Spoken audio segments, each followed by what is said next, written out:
नमस्कार मित्रांनो, पूजाच रेसिपीज मध्ये तुमचं सर्वांचंच अगदी मनापासून स्वागत आहे। आज आपण अगदी 5 मिनिटांमध्ये तयार होणारी यमी आणि टेस्टी रेसिपी बघणार आहोत, ती म्हणजे क्रंची मॅगीची भेळ। तर त्यासाठी लागणारं साहित्य बघून घेऊया।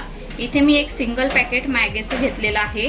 कच्चीच आपल्याला ही घ्यायची आहे, तर त्याचा मी चुरा करून घेतलेला आहे। एक छोट्या आकाराचा टोमॅटो बारीक चिरून घेतलेला आहे। थोडीशी कोथिंबीर बारीक चिरून घेतलेली आहे। एक मध्यम आकाराचा कांदा बारीक चिरून घेतलेला आहे। 2 चमचे शेंगदाणे छान तेलामध्ये तळून घेतलेले आहेत। एक हिरवी मिरची बारीक चिरून घेतलेली आहे। टोमॅटो केचप, अर्धा छोटा चमचा लिंबाचा रस, 1 चमचा शेजवान सॉस घेतलेला आहे। मॅगीचा मसाला, चवीपुरतं मीठ आणि 1 चमचा भर बटर घेतलेला आहे। गॅसवरती मी एक कढई ठेवून घेतलेली आहे। त्यामध्ये बटर काढून घेऊया, मेल्ट करून घेऊया।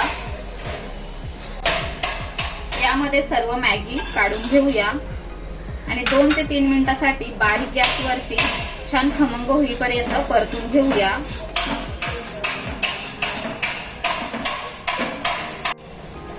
हलका सोनेरी रंग येईपर्यंत आपण ही मॅगी छान परतून घेतलेली आहे। आता आपण गॅस बंद करून घेऊया।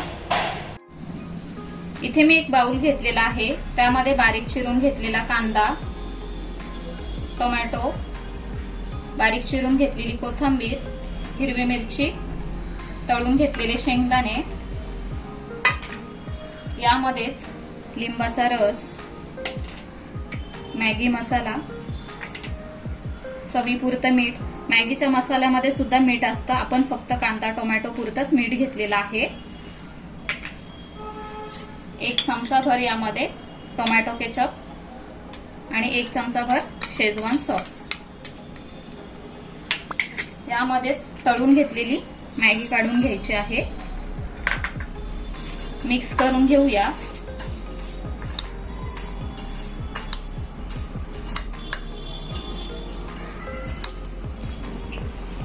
हे बघा, व्यवस्थित मिक्स करून झालेलं आहे। इथे आपली क्रंची मॅगीची भेळ बनून तयार झालेली आहे।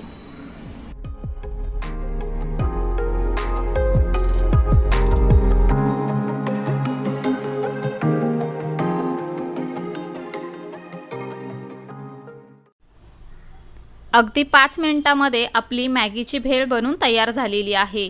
ही इतकी चविष्ट लागते की तुम्ही एकदा बनवली तर पुन्हा पुन्हा बनवाल। तर आजची रेसिपी तुम्हाला कशी वाटली ते आम्हाला कमेंटद्वारे नक्की कळवा। व्हिडिओ आवडला असेल तर व्हिडिओला लाईक करा, शेअर करा आणि अशाच नवनवीन रेसिपीज बघण्यासाठी पूजाच रेसिपीजला सबस्क्राईब करा। लवकरच भेटूया अशाच एका नवीन रेसिपीसह। तोपर्यंत bye bye, take care, eat healthy, live healthy.